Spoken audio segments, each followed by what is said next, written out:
Hola y bienvenidos a una nueva sesión del Seminario Internacional sobre Filosofía y Pensamiento Judío que organizan la Red Internacional de Pensamiento Judío, el Grupo de Investigación, Historia y Ontología del Presente de la Complutense, de la Universidad Complutense de Madrid, el Departamento de Filosofía y Sociedad de esta misma universidad, en colaboración con el Instituto Universitario de Ciencias de las Religiones y el Centro Sefarat Israel.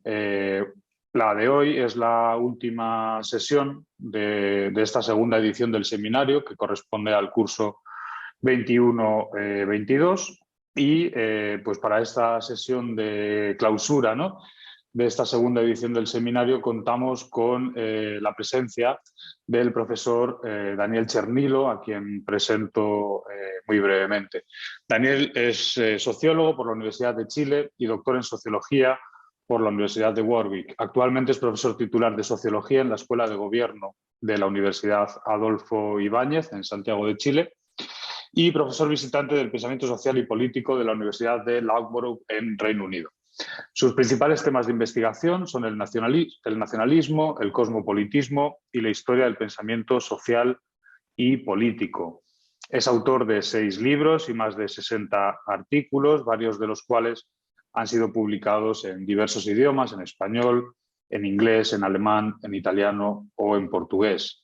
Sus libros más recientes son Debating Humanity, Towards a Philosophical Sociology, en Cambridge University Press, 2017, y muy recientemente Sociología Filosófica, ensayos sobre normatividad social, publicado en LOM, como digo, en 2021. El título de su conferencia en el día de hoy, como saben, es Los judíos mataron a Moisés, Sigmund Freud, identidad judía y antisemitismo.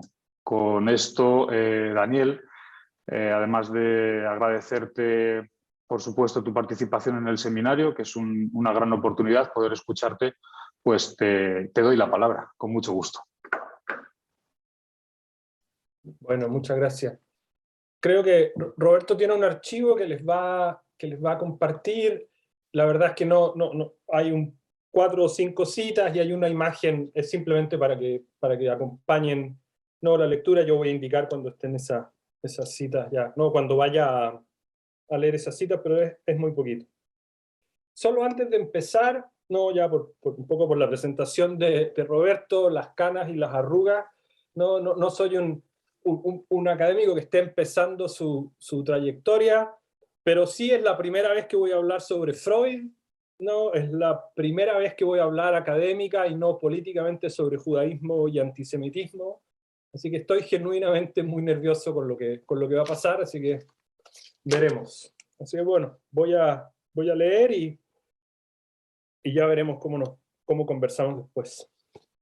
En 1914, Sigmund Freud publicó de forma anónima un ensayo sobre la escultura de Moisés de Miguel Ángel. Aquella magnífica obra había sido encargada al artista por el Papa Julio II en la primera parte del siglo XVI y puede aún ser vista en la Basílica de San Pietro en Roma. La imagen que está en el archivo es la imagen de la escultura, ¿no? Freud se declara totalmente embelesado por la escultura desde que la visitó por primera vez en 1901 y cuenta haber pasado semanas observándola durante múltiples visitas a Roma a lo largo de varios años. Cuando Freud publica, entre 1937 y 1939, lo que vendría a ser su famoso ensayo sobre el hombre Moisés y la religión monoteísta, la única referencia a su texto anterior es una mención a que su interés por Moisés lo acompañaba ya por muchos años. Los dos ensayos son en realidad muy distintos. El temprano tiene menos de la mitad de extensión que el tardío. El primero es una interpretación de una obra de arte particularmente importante, mientras que el segundo busca ofrecer una reinterpretación de una serie de hechos históricos que dieron origen al judaísmo. El ensayo sobre la escultura de Miguel Ángel está enfocado en las posibles intenciones del artista al retratar a Moisés en una pose particular, mientras que los temas religiosos se asumen de forma más bien literal, en el mejor de los casos. Son el trasfondo sobre el que Freud lleva a cabo su interpretación de la escultura. Por su parte, el ensayo sobre Moisés y el monoteísmo se enfoca en los hechos históricos que llevaron a la creación del judaísmo y a las consecuencias universales de su emergencia. Aún así, hay similitudes muy significativas entre los dos libros. En ambos, Freud comienza con la aclaración de que él no es experto en los campos en los que se va a adentrar, la crítica estética en un caso, la egiptología en el otro. Los dos libros están igualmente divididos en tres partes que tienen un papel similar en la estructura argumentativa de cada uno. En la primera, Freud pasa revista al conocimiento acumulado en los campos respectivos y plantea algunas inquietudes sobre la corrección o veracidad de ese saber heredado. En la segunda parte, Freud despliega los hechos nuevos o su reinterpretación de hechos ya conocidos para después ofrecer su análisis original, así como las razones más profundas que lo llevaron a aventurarse en estos campos que le son ajenos. Finalmente, en la sección cúlmine de cada libro, Freud elabora con más precisión las implicaciones teóricas generales de su discusión. Sobre todo, y como es esperable, ambos textos comparten el que Freud busca aplicar el método y saber psicoanalítico a áreas que están lejos de la psicología y la neurosis individual. Apreciamos también la forma conjetural de sus argumentos, que descansa en esa capacidad impresionante que tenía Freud para proponer conexiones inesperadas, resaltar patrones ocultos y descubrir la importancia de detalles hasta ese momento desapercibidos. Para mi objetivo en esta presentación, la conexión más significativa entre los dos trabajos se encuentra hacia el final del ensayo de 1914, sobre Miguel Ángel. Aquí menciona Freud al pasar, pero no elabora más, la presencia de una tensión en la escultura de Miguel Ángel, que tomará un lugar preponderante en los ensayos que habrá de publicar un cuarto de siglo después. Mientras más observa la estatua, más se le hace claro a Freud la idea de que está en presencia de dos Moisés distintos, dice, y no solo de uno. En la interpretación que ofrece en 1914, la forma en que Miguel Ángel representa los movimientos del cuerpo de Moisés habla de dos emociones distintas, incluso contradictorias, dice. La rabia, producto de la desilusión de Moisés al presenciar la idolatría de su pueblo, contrasta con el dolor que le genera la conducta inefable de los judíos. El pueblo por el cual Moisés ha realizado innumerables sacrificios y que se ha comprometido a liderar a la tierra prometida, no es merecedor de que el premio final al que se accede por haber obedecido las leyes de Dios. La conducta del pueblo es una amenaza para Moisés, entendido como el liberador, el líder y el educador de los hebreos. Pero aún así, Freud cree que Miguel Ángel busca reconciliar ambos Moisés, aquel rabioso y el comprensivo, el hombre que deja sentir su ira y aquel que es capaz de controlarse por un bien superior. Freud menciona incluso que estas inconsistencias en la caracterización de la personalidad de Moisés se encuentran presentes en el texto bíblico mismo. Así, la novela histórica que habrá de escribir en los años 30, Freud se refiere a su propio libro de Moisés varias veces como una novela histórica. Tiene en mente el José y sus hermanos de Thomas Mann como el tipo de novela, ¿no? que de la época, ¿no? Entonces, en la novela histórica que habrá de escribir en los años 30, estos dos Moisés se transforman en dos personas diferentes que vivieron en lugares y tiempos distintos, y con ello, la historia bíblica que hemos recibido no sería otra cosa que un relato combinado, pero inconsistente, de las historias parcialmente verdaderas de ambos personajes. Por cierto, el Moisés y la religión monoteísta de Freud no es solo un libro sobre judaísmo. Es también un estudio sobre prácticas y creencias religiosas cuando se observan desde el punto de vista psicoanalítico. Es asimismo un testamento, es su palabra final sobre cómo aplicar el psicoanálisis a los fenómenos colectivos, y es incluso un ensayo sobre el proceso de creación de mitos. A pesar de esto, es imposible separar el Moisés de Freud de su relación personal, intelectual e histórica con el judaísmo. Entonces, en lo que sigue quiero hacer cuatro cosas.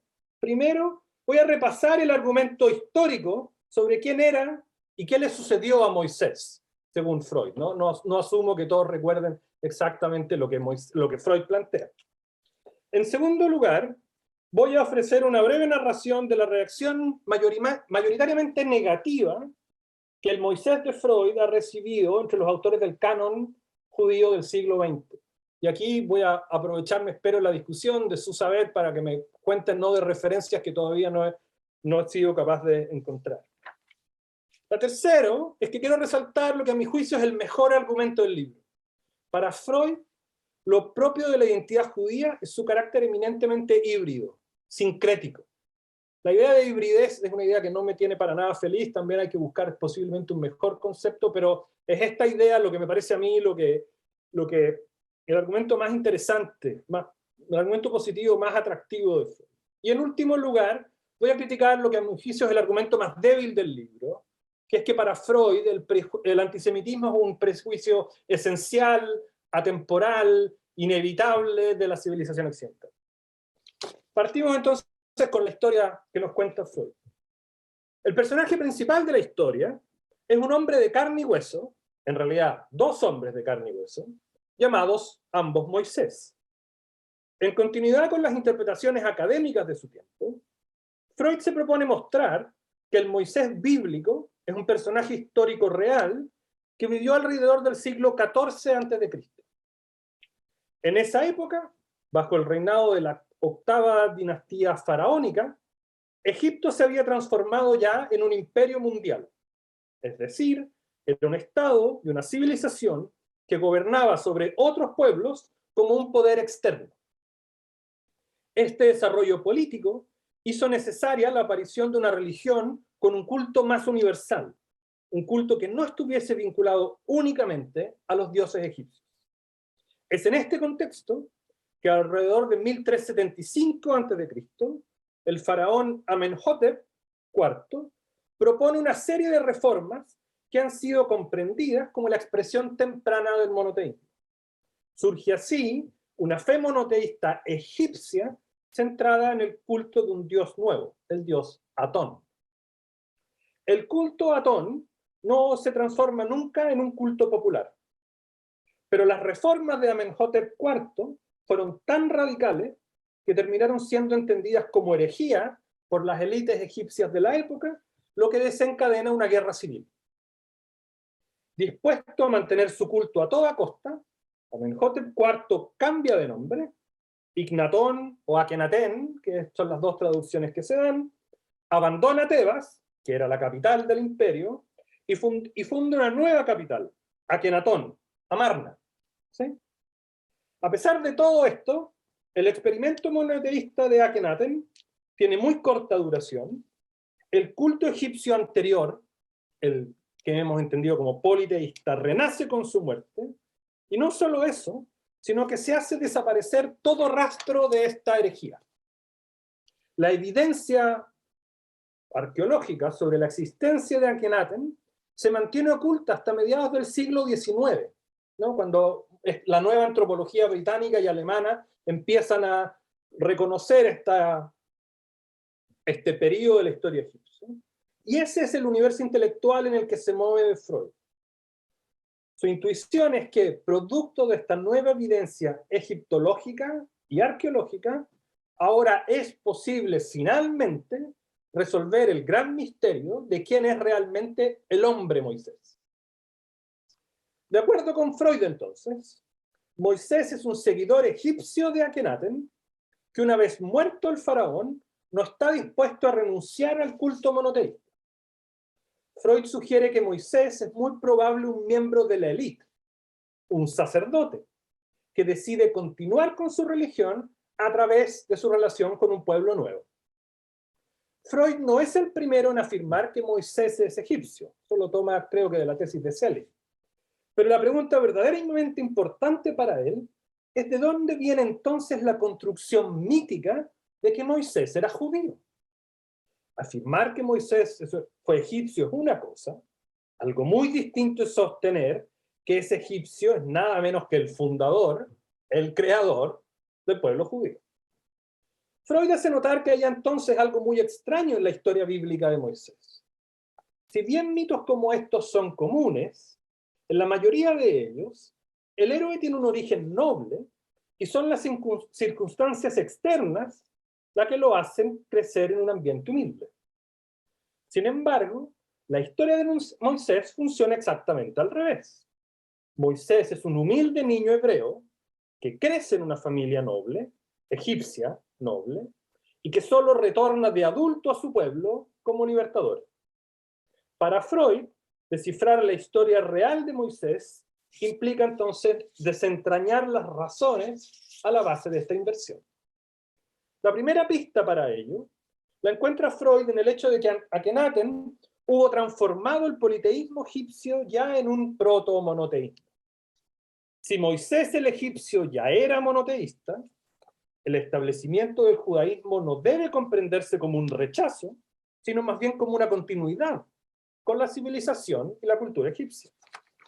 Freud sostiene que las similitudes entre ambos cultos son muy profundas como para aceptar la idea de que se trata de meras coincidencias. Judaísmo, ¿no?, y el culto egipcio comparten la creencia en la existencia de un Dios único. Ambos niegan la existencia de cualquier forma de vida en el más allá, y sobre todo comparten la práctica egipcia de la circuncisión. Es esta continuidad, para Freud, la primera razón que le permite afirmar que Moisés era un egipcio y que es él quien crea la religión judía. El siguiente desafío dice relación con cómo interpretar la presencia de Moisés en la historia del Éxodo que se narra en el Antiguo Testamento. Según Freud, los hechos que allí se relatan deben haber tenido lugar entre 1350 y 1215 a.C. Y esas fechas son relativamente consistentes con el establecimiento de los primeros poblados judíos más permanentes en Canaán, a contar del año 1000 a.C. Esta es además la ventana de tiempo en que tiene lugar el encuentro fundamental entre dos tribus distintas. La primera, aquella que venía con Moisés desde Egipto; la segunda, un pueblo madianita, seguidores del dios Yahvé y provenientes de la parte occidental de la península arábica. Siempre de acuerdo con Freud, el establecimiento definitivo del pueblo judío tiene lugar en el encuentro de ambas tribus. El descubrimiento clave aquí es que el líder de esta tribu madianita lleva también por nombre Moisés. Pero esto se trata, dice Freud, solo de una coincidencia. Finalmente la raíz del nombre Moisés es relativamente común y ambos Moisés, esto es lo más importante para Freud, no tienen conexión alguna. Y aquí voy a leer brevemente la primera cita que está en el archivo que les compartió Roberto. Esto está tomado de Freud, por supuesto. No podemos negar la impresión de que este Moisés de Cades y Madián es alguien completamente diferente del magnífico egipcio inferido por nosotros, que reveló al pueblo una religión en la cual se condenaba con la máxima severidad toda magia y toda hechicería.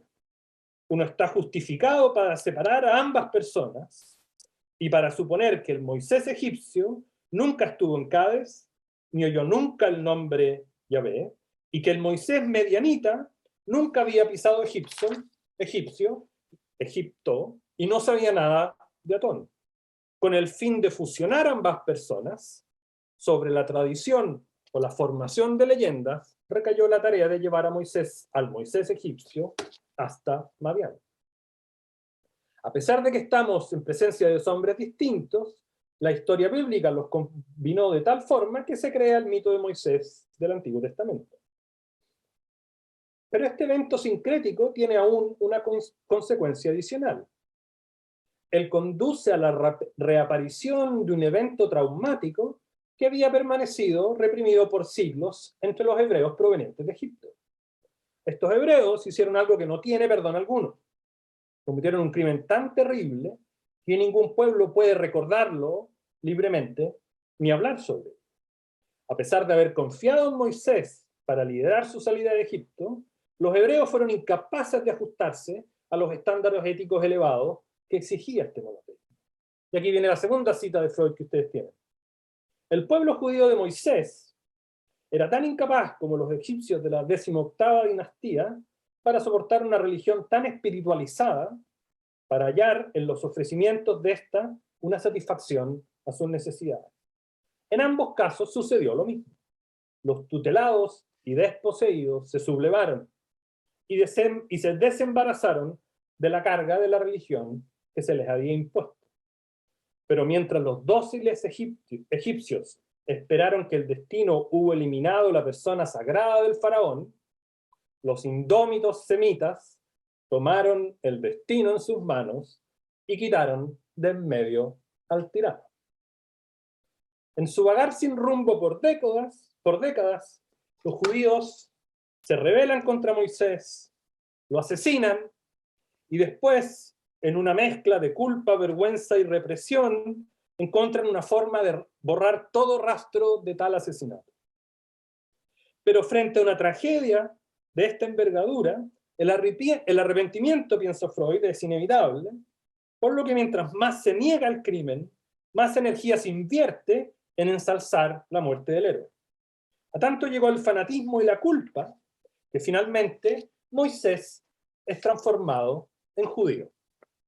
Es solo el encuentro de ambas tribus, y en especial la aparición de este segundo Moisés madianita, lo que pone fin al periodo de latencia, ese es el término de Freud, cuando el crimen ha sido olvidado y se inicia el doloroso proceso del retorno de lo reprimido. Así entonces explica Freud la fusión de estas distintas historias, dioses y mitos que finalmente dan vida al pueblo judío. Aquí hay la otra cita, la tercera cita de Freud que ustedes tienen. Por la crónica yavista, redactada hacia el año 1000 a.C., pero seguramente basada en documentos anteriores, hemos sabido que la unificación y la fundación religiosa en Cádiz fueron todavía acompañadas por un compromiso cuyos dos componentes todavía cabe distinguir bien. A uno de los socios solo le importaba negar el carácter novedoso y foráneo del dios Yahvé y aumentar sus pretensiones a la sumisión del pueblo. El otro no quería abandonar los caros recuerdos de la liberación de Egipto y de la grandiosa figura del caudillo Moisés. Y también logró un lugar para el hecho tanto como para el hombre, Moisés, en la nueva versión de la prehistoria judía. Conservar al menos el signo externo de la religión de Moisés, la circuncisión, e imponer quizás ciertas restricciones del empleo del nuevo nombre de Dios. Freud ha resuelto entonces el misterio de la inversión de la historia de Moisés. Al igual que en la mayoría de los mitos de este tipo, Moisés era un noble y su misión de vida se cumple al abrazar la causa de los esclavos y redimirlos mediante su liberación. A pesar de ello, los hebreos lo traicionan y lo asesinaron. Como forma de redimirse frente a un crimen tan terrible, se reprime el carácter extranjero de Freud y se lo hace uno de ellos. Dejemos hasta aquí entonces el argumento de Freud sobre Moisés. Y hablemos un poco de la recepción del libro. Freud escribe este Moisés cuando tiene más de 70 años y llevaba más de una década viviendo con el diagnóstico de cáncer. ¿No? Esperaba morir pronto, como finalmente ocurre en el 39. Hitler se encontraba ya en el poder cuando Freud comienza a trabajar en el libro. Y la versión final del libro aparece solo el año 39, poco después de su muerte, y cuando ya se encontraba viviendo en Londres, habiendo escapado de Viena. No me voy a concentrar aquí, aunque hay una literatura preciosa, en qué nos puede decir este libro sobre la identidad judía del propio Freud, ni tampoco sobre las múltiples interpretaciones que se pueden hacer de los distintos argumentos del libro. Pero no es coincidencia, me parece, que los críticos más duros con Freud sean pensadores judíos, para quienes el judaísmo no es solo un dato biográfico, sino que también una dimensión clave de su pensamiento. Veamos algunos ejemplos. Podrían ser más, pero traje solo algunos. En 1947, Martin Buber escribe su propio libro Moisés, en clara alusión a Freud, pero despacha, ¿no?, el trabajo de Freud en una frase. La ignominia es completa. Se trata de una nota al pie en el segundo párrafo del prefacio. Eso es todo lo que Buber tiene para decir del libro de Freud. Cito a Buber: es muy lamentable que un intelectual de tanta importancia en su campo como Sigmund Freud se permita publicar un trabajo tan poco científico, basado en hipótesis sin fundamento, como es su Moisés y la religión monoteísta. Fin de la cita y fin de lo que Buber tiene para decir sobre Freud. En 1958, Leo Strauss dicta una conferencia sobre el Moisés de Freud y encuentra también que hay muy poco para destacar en el libro. Strauss acepta, con reticencia, que Freud es un buen judío, incluso a pesar de ser un judío laico, porque con todo, Freud, cito, sabe que es judío, que pertenece al pueblo judío, pero el origen de su problema está en el hecho de que él no puede creer aquello que creían en sus antepasados, ¿no? Una cita muy straussiana, ¿no? Que refleja muy el espíritu de Freud, de Strauss. Para Strauss, entonces, Freud está tan enamorado de su propio secularismo que ello le impide comprender adecuadamente qué es la religión y cuán importante es Moisés para los judíos. La acusación de Strauss es que Freud cae presa no solo de un ejercicio de autonegación, si Moisés no es judío, entonces los judíos no son más que una invención, sino incluso, por cierto, una forma de autoodio. Si los judíos asesinaron a Moisés, entonces bien se merecen el oprobio universal que reciben.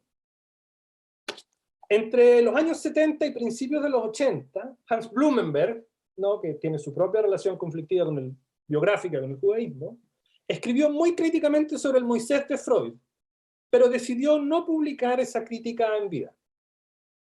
Blumenberg lee el Moisés de Freud en conjunto con el Eichmann en Jerusalén de Arendt. Para Blumenberg, ambos trabajos están íntimamente vinculados porque hay algo especialmente impertinente y respetuoso en su publicación en momentos tan significativos de la vida judía. Acusar a los judíos de parricidio en medio de la persecución nazi en el caso de Freud, o acusar a los judíos de colaborar en su propio exterminio cuando Eichmann está finalmente enfrentado a la justicia en una corte israelí en el caso de Arendt. Bruno me encuentra especialmente arrogante, está muy enojado con esta explicación de que tanto Freud como Arendt dan respecto de que su única preocupación es con la verdad, no con la investigación y no con las consecuencias de sus escritos. Por el contrario, para Blumenberg no hay allí más que el narcisismo propio de los intelectuales, un acto de darse importancia completamente excesiva, incluso, por cierto, una dosis de auto-odio. Hay muchísimos más ejemplos que podríamos notar y sobre todo hay muchísimas ausencias, ¿no? Hemos conversado con Roberto Scholem, pareciera no hablar para nada de esto. Alguien como Michael Balzer en Estados Unidos hoy día, que ha escrito extensamente sobre el éxodo y sobre las implicaciones políticas, no, de este periodo de la historia judía, no hay una sola mención al libro de Freud. No, hay algo ahí que seguir explorando. Un argumento completamente distinto lo hace Joseph Hatim Yerushalmi, ¿no?, quien en los 90 ofreció la interpretación posiblemente más influyente del Moisés de Freud. Para Yerushalmi, el judaísmo secular de Freud se funda en una paradoja, ¿no? Se trata de judíos que en su mayoría han cortado los lazos con las prácticas y creencias de la religión y que sin embargo sienten que hay algo esencialmente judío que aún define su identidad personal. Son judíos que tienden a ser particularmente severos con los ritos tradicionales, pero que al mismo tiempo no pueden definir positivamente en qué consiste su judaísmo. Y por cierto, no están preparados a conceder que la historia del judaísmo ha llegado a su fin. Se trata de judíos que son particularmente sensibles frente a actitudes antisemitas, pero que no aceptarían tampoco que su judaísmo consiste principalmente en oponerse a ese judaísmo. Yerushalmi encapsula todas estas intuiciones en la idea del judío psicológico, en alguna medida no como homenaje al propio Freud, ¿no? Y aquí está la cita larga de Yerushalmi que tienen en el archivo. Si para los judíos seculares el judaísmo ha devenido una identidad judía, de un tipo u otro, la identidad del judío psicológico pareciera, esto me parece muy importante, al menos para alguien externo, vacía de cualquier contenido central. Ha devenido casi únicamente subjetividad. Una tesis muy fuerte. El contenido queda reemplazado por el carácter. Alienado de los textos judíos clásicos, el judío psicológico tiende a insistir en disposiciones judías inalienables: intelectualidad e independencia de juicio, los estándares éticos y morales más altos, preocupación por la justicia social, perseverancia frente a la persecución. Estas son algunas de las características que ellos reclaman como esencialmente judías en caso de ser necesario. No es por tanto una coincidencia que el primer gran héroe cultural de los judíos modernos fuese Spinoza, al que se unió después Marx y finalmente el propio Freud. Los judíos psicológicos tienden a ser sensibles al prejuicio antisemita de una forma particular, flotando como parte de su identidad judía, a todas luces real, pero sin definición. Ellos resienten doblemente y rechazan con fuerza cualquier intento por parte de la sociedad mayor por definirlos por oposición a sus propios deseos. Los peores momentos son aquellos en que, como resultado del antisemitismo, se ven forzados a tomar conciencia de que aspectos fundamentales de sus vidas aún están determinados por decisiones ancestrales que tal vez ya no comprenden y que en cualquier caso sienten que deben trascender o rechazar. La cita es fascinante en múltiples sentidos, pero me voy a detener solo en uno, y aquí también podríamos detenernos una conferencia completa. Esta es la configuración fundamental de la historia del judaísmo moderno. Esta cita aplica exactamente a los judíos no judaicos de Isaac Deutscher, ¿no? Marx, Trotsky, Rosa Luxemburgo, el propio Freud. Estos son los mismos judíos heterodoxos de la Europa central de los que habla Michel Lovy. Son los continuadores de los judíos revolucionarios a los que se refiere de Jonathan Israel.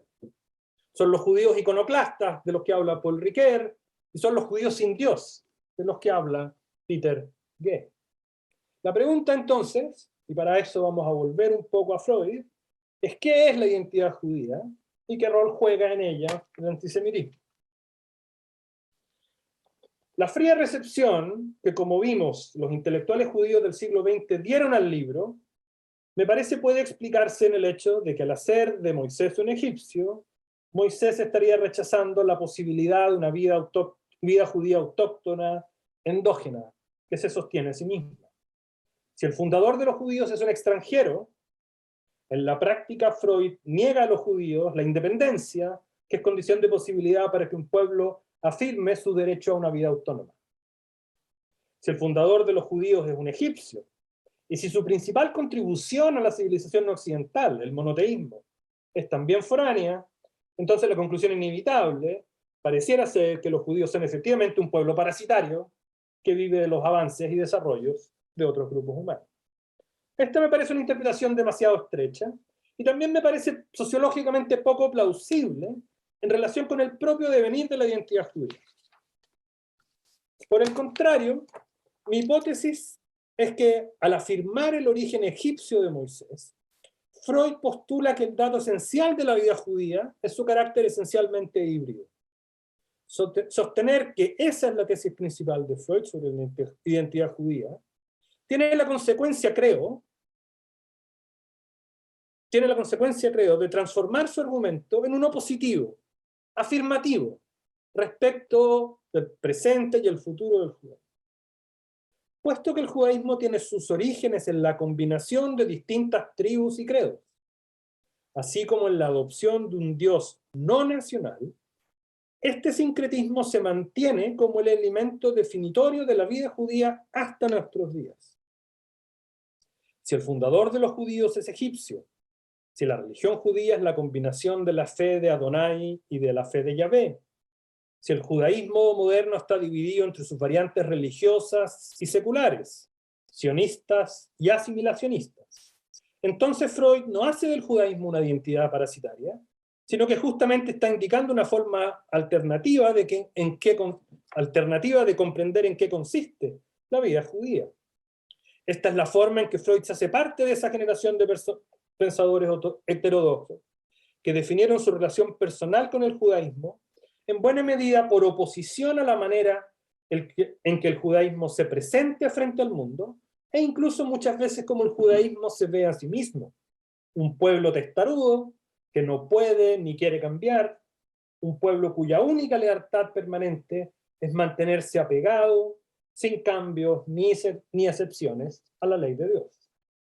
La visión de Freud sobre el judaísmo contradice también la idea de un judaísmo exclusivista o particularista. Por el contrario, la gran contribución del judaísmo al mundo sería la de haber dado forma, mas no creado o inventado, la idea de este Dios universal que no sabe ni de hombres ni de mujeres, ni de blancos ni de negros, ni de judíos ni de gentiles, sino solo de seres humanos. Esto es lo que Freud llama en el libro el progreso de la espiritualidad que el judaísmo ofrece como su gran contribución al mundo. Viviendo siempre en la diáspora, en medio de distintos pueblos, culturas y religiones, la única característica permanente del judaísmo es que no se está quieto, que no se mantiene nunca igual a sí mismo. Para Freud, entonces, el judaísmo es una forma de vida que consiste en reunir, agrupar una diversidad de tradiciones, prácticas e influencias. Para Isaac Deutscher, por ejemplo, este sincretismo es el valor principal del ser judío. Lo cito, creo que la cita está en el archivo. Quienes viven en las fronteras de varias civilizaciones comprenden con mayor claridad el gran movimiento y gran contradicción de la naturaleza y la sociedad. La definición del judío es tan exclusiva justamente porque la diáspora expuso al judío a tal cantidad enorme de presiones e influencias. No, uno puede preguntarse retóricamente si hay algo más judío y más sincrético que el yiddish o el ladino. La afirmación de la identidad judía como fundamentalmente híbrida es, me parece, un mensaje muy importante de Freud a sus contemporáneos. Los judíos vamos a sobrevivir también estos tiempos aciagos, tanto como nuestros antepasados lo han hecho ya tantas veces, porque no hay una única cosa que nuestros perseguidores puedan arrebatarnos. No hay tal cosa como una característica judía esencial, única o distintiva, cuya destrucción señale el camino para la desaparición de la vida judía como un todo. Ni siquiera el exterminio físico sería suficiente, justamente porque cualquier elemento que se piense como esencialmente judío es ya una combinación de elementos judíos y no judíos. Estoy llegando al final y voy a cerrar con el argumento sobre antisemitismo. Mi último argumento puede entenderse entonces como el opuesto del anterior. Del mismo modo en que su visión de la identidad judía me parece esencialmente dinámica, creo que Freud ofrece una tesis principalmente reactiva, negativa incluso, respecto a la inevitabilidad del antisemitismo en la cultura occidental. Por cierto, el auge del nazismo y el antisemitismo extremo son los problemas sociopolíticos centrales para Freud en su época.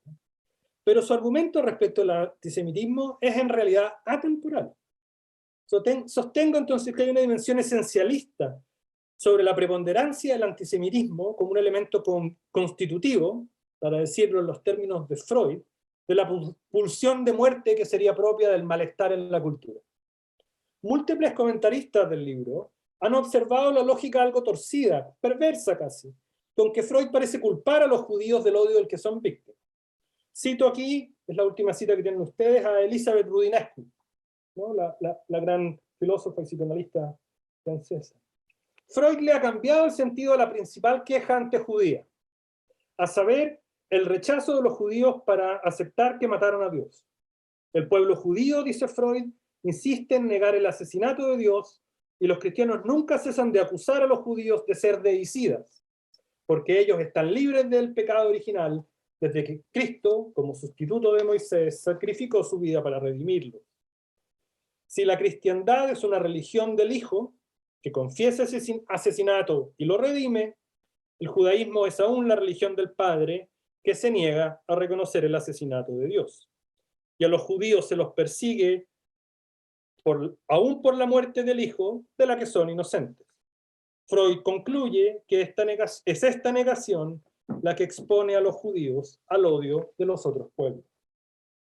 Freud pareciera afirmar que el antisemitismo está tan inserto en la vida occidental que no nos queda más que resignarnos a su permanencia.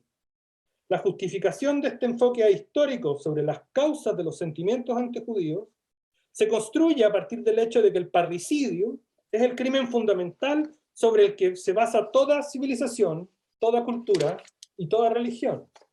El parricidio de la horda original, ese es el argumento de Freud en Tótem y Tabú, no es una representación simbólica, sino que es un hecho real. El asesinato del padre, piensa Freud, tuvo realmente lugar y no es una mera representación, es el momento en que la vida social toma lugar. El odio universal contra los judíos se explica entonces porque son ellos, antes que cualquier otro grupo humano, quienes han construido su identidad en el hecho de haber cometido, y peor aún negado, el crimen más tremendo. Puesto que durante su historia los judíos continuarán negando el parricidio de Moisés, sumado al rechazo y posterior traición a Jesús, todo ello hace inevitable que el antijudaísmo haya devenido una característica definitoria de Occidente. La persecución universal de la que han sido víctimas es el precio que los judíos pagan por haber matado al padre. Y la negación del crimen, por cierto, solo acrecienta la falta. Los judíos son escurridizos, son poco confiables y están condenados a guardar entre sí ese secreto inconfesable. Esta es la estructura básica con que Freud explica la posición universalmente negativa que los judíos adquieren en distintos contextos. Para el Egipto antiguo, los judíos son idolatría y paganismo, para los cristianos son apostasía y tosudez, para los nacionalistas son el enemigo interno, para los capitalistas son la encarnación del socialismo, y para los socialistas la encarnación del capitalismo. La judeofobia cristiana de la Edad Media, el antisemitismo racista de la modernidad, y agregaría yo, evidentemente no es Freud, mucho del antisionismo actual, son por cierto todos diferentes en su retórica y en sus fundamentos. El primero está construido teológicamente, el segundo está inspirado en el discurso de la ciencia moderna, y el más reciente adopta una retórica antiimperialista, pero todos se asemejan y se refuerzan en su forma de hacer de los judíos un objeto universal de antipatía, el símbolo de todo aquello que está mal en el mundo. Para Freud, todos estos discursos serían en lo esencial el mismo.